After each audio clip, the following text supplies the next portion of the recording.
All right. Hello again. This is Chad Everett Brochures. I'm the host of Growing Up in the Wilds of Suburbia. And today's episode is on why we choose to suffer. So we actually do choose to suffer because just the same as you still have to choose in order to enjoy yourself. See, how this is a truth is, by the way, this is coming straight from the Human Manual and some of the developmental education from the Human Manual. So uh, I'll get right into it. All right. So the choosing to suffer. Now, a lot of people say this, but they leave it a little esoteric. Like a lot of Eastern philosophy will say this, and I mean, people that have studied Eastern philosophy will know this. They've seen it before, they've heard it before. Even some people in yoga, Americanized yoga, will also be with this statement or resonate. The statement will resonate with them. So we actually choose how we experience things, but it's not always at the same moment that we've chose it. It's a viewpoint. We've chose to understand or believe something a certain way. Some people have spoken with such conviction at such an age for us that we've kind of just took it as truth or evidently true, and not had a defense against it or a way of arguing or changing your viewpoint or combating the statement, and you just accepted it once it was stated by someone that either spoke as an authority to you or that was an authority to you. That was directly identified as an authority, like a child born doesn't know anything other than their immediate authorities, because their life, their existence depends on their early authorities. So we have people who develop in such a way that they've made choices, and a lot of times those choices are made that aren't even they're not even aware of their choices. It's like, what's your favorite color? Blue. Well, why? Why is blue your favorite color? I don't know. It just is. So I can tell you that blue's my favorite color. One, because it's the color of my eyes, and I was identified at a young age people telling me that blue was a beautiful color. And I just started to enjoy the color blue. And it just so happens that the color blue that I really like actually happens to reflect the color of my eyes. Now, this is not the same development for everyone, but it is the case for me. Now you can see whenever somebody says, what color would you like that to be? I will almost certainly default blue because I find blue the most appealing color for me. But it could also be that the particular thing that they're asking what I would like that color to be could also have a social imprint, being that maybe a car that's really fast, that maybe we pick a Corvette or some high-end sports vehicle, Lamborghini, Ferrari, something along those lines, but there will be a color that I'm more familiar with seeing on that vehicle, and that would therefore give me the belief that that would be a better color for that vehicle. I would just feel that color would be better for it.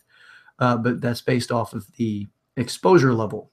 Or it could be that maybe one of the people that I looked up to, who was also involved with having one of those vehicles, preferred that color, and it not be one of the common colors for that vehicle or common for exposure, but more for that person's preference. Maybe that be the case. But there's multiple reasons why we'll choose that. But yet you see that the choices were made prior. So when that car comes along and someone asks me a particular color or something related to that particular thing that makes me think or envision me having something, like maybe envision or think or fantasize about having a Ferrari whenever I get my first Mustang, right? There's always that possibility. So I'm just pointing that out or highlighting that to how we make choices before we make our most current choice. So this also kind of gets into the conversation about free will, but I'm not going after that today. That's actually something that I'm scheduling with a friend of mine to go through. We actually both side with the same favor in the conversation with free will, but we have a lot of exploring to do, and we'd prefer to do that online than to just have a conversation in private. So I think there'll be a great deal of value with that. But with today's portion is that we choose to suffer, and we really do choose to suffer. I can tell you that in my 20s, I was more apt to choose to suffer, be it that there's an adage, or there's a statement, right, that is, you can't appreciate something unless you work hard for it. Or there's a belief that you have to work hard for something in order to appreciate it. But that's due to the context of what work is and how we wish to have another person understand that. Now, somebody who absolutely loves to, let's say, somebody who loves to dig, and that may be a hard analogy for you to get to, but somebody who loves to dig, and bear with the example, if they actually really do enjoy digging for whatever their reason is for enjoying digging, and then they're tasked at work to dig a ditch, would that job occur to be hard work or just work? Most likely that job would occur to be just work on the actual mental alignment to the physical requirement. Now, if the person absolutely hates the idea of digging and they're tasked to dig a ditch at work, once completed, that person will almost certainly see that job as being hard work. The only real difference between the two is mental alignment to physical demand. So if you're conditioned to believe that anything with value had to be worked hard for, and you find the ideal relationship for yourself and you say, man, I really just, this person is it, man, this woman's it, this man's it, whatever your position is. And you're like, it's everything about this person is amazing. And then after the honeymoon starts to fade out a little bit, then comes in the, well, if anything is of value, must be worked hard for, and we are working very smoothly. We're not really experiencing a lot of challenges. And, maybe this isn't working. This is where people have the context that a good, strong relationship or a good or a valid relationship is worked hard for. And it hits the person in a very odd way that it must not be working out, or something's wrong with it, or they don't know what to do. They don't know how to behave in the relationship. So they start creating upset, conflict, conversations of something more deconstructing the relationship to an extent. Anything that can create enough chaos that makes it that the both people have to work for it. Now, superficially looking at it, that would be a choice to suffer, but it's also imparting that position off onto another person. You should suffer with me in order to validate this relationship. That is still a chosen position. Now, how do we deprogram that is something I'll get to in a minute, or at least how do we get through that is first awareness. But you see, people do this regularly. You may have even identified in your own relationships in the past where you're like, this is too good to be true, right? And when you have that, it's too good to be true is what's seen on the other side of it, where once you see that it's too good to be true, you start testing how true it is. Now, in the beginning, when you say, is it too good to be true? Usually it's like the cloud nine kind of experience. You're just out there and, floating around and kind of, this is just too good to be true kind of thing. And it's more the fantasy of it than it is. Apparently I'm getting a little lag, so I'm going to make sure that this is not acting up. All right, hopefully we're cleared. Okay. So the cloud nine experience is this is too good to be true, and you're floating around out there and you're like, wow, this is awesome. But once you become, as yesterday I talked about profile establishment, how we build profiles with our five senses, and then we either lose interest or yesterday's was geared towards losing interest in the relationship. Today's is more about how to create chaos. As you build your profile, you start to slip into old habits, old behaviors. Old behaviors are very comfortable because they're what you know. So you know how to work around or work with old behaviors. You don't know how to work with new behaviors yet. How to establish a new behavior and how to actually implement it and make it part of who you are growing into. Most people don't know how to do that. And I have a great example of that from work yesterday as well. But to stick with the point is that whenever it's going too good to be true, it's kind of cloud nine. Most people say that in such a way that it's kind of, ooh, I love it, right? They're floating around on thin air, right? And then it becomes it can turn into, and it commonly does in my observations and experiences, where there's a sabotage experience. You know, I'm becoming more emotionally upset. I'm becoming more conflict based because I don't know how to do this relationship without that, because that validates whether or not this relationship is working. So you see that there's a lot of value in this. Most people watching this will likely have had that experience or been that experience themselves.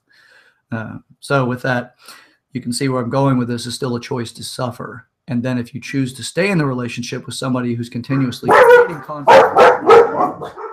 Hey, no, Taylor. Hey, baby. Hey. All right. Relax. Big Taylor. That's our security system. Okay. So as you choose to stay in that relationship, you're also choosing that suffering be the correct thing if you don't try to produce some sort of result or some sort of more favorable outcome. Sugar bear, that's enough. Okay. Hey, psst.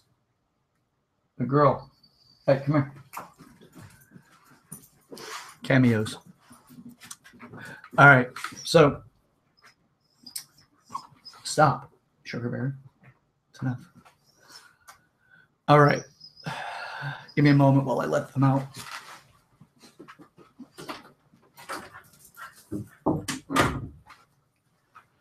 Okay. Well, I'll have to shorten this up a bit. So we're making choices to suffer. You're in one of those relationship situations. The other person's creating conflict and chaos, and you are attached to how much you care for the person, but you may not know how to actually help them grow out of the conflict. So you're more at the result of the conflict or the result of life rather than at cause of life. So you don't know how to actually take control of life and make it work for you or make it work the way you want to, because you don't have the developmental tools to do so. Now, that is what the human manual is about, is developing the actual developmental tools to deal with whatever life leads to us or whatever we have to deal with. You see, this is also what's like growing up in the wilds of suburbia. No one's there to actually tell us how to do relationships necessarily, other than there's an archetype that's put forth in front of us that we both observe and we also experience, that is our parents or our early authorities. We start learning how a relationship is supposed to be through them. Now, you can make a choice at a young age that you don't want a relationship to be that way. But even though you may not want a relationship to be that way, it's the only validator that you have. So you see, it actually takes a lot of conscious effort to continue to make sure your relationships don't turn into what your parents taught you that relationships are supposed to be like. Now, that's just the beginning. It's not putting all the blame on your parent or your parents, but it's putting the blame on. It's no one is to blame, really, right? You're not like putting somebody at fault, because as soon as you put somebody at fault, you offset responsibility for yourself. And if you offset responsibility for yourself, you lose your power to make change or make differences or transform into some other thing or some other opportunity. So with this, it's up to you. It's up to you exactly how you're going to make your life work. Now, if your life isn't going the way you want it to, consider that you're actually choosing to suffer. If you're not reading, you're not seeking out mentorship, you're not actually watching videos like this or other videos, there's plenty of them out there that actually can give insight, whether it's direct or indirect, on how to overcome a challenge that you have, then you're choosing to suffer. Now, there's nothing wrong with choosing to suffer. It's just not the most pleasant thing for people. But this life isn't about being addicted to one particular experience or one particular type of motion or sensation. Like being stuck on happy would be like stuck on heroin. It would just, you'd have to get more and more and more to bring a level of satisfaction. So you see that there will be an escalating aspect or value system that is attached to any particular one experience. It's the same, we can use sex as an example as well, is if you have sex very infrequently, the value system that you're most likely going to have is you'll really cherish the moments that you do have sex. But if you have it on a daily basis, it's also likely that it will lose some of that luster. If you do it professionally, or if you do it in the sense of like, pornography or prostitution, then sex will have this whole new connotation that is not something that people that do not do that actually experience on. And I'm for certain on that, but I'm not 100% because I haven't necessarily experienced it. But through observation, you can see a lot of dysfunction with people that have sex professionally, in the sense that it's a dysfunction how they view it, and intimacy has become a distant relic of what a relationship has whenever it comes to intimacy and sexual encounters with your partner. So you see that there's a particular experience that we have that generates its own concepts. So suffering is this other thing.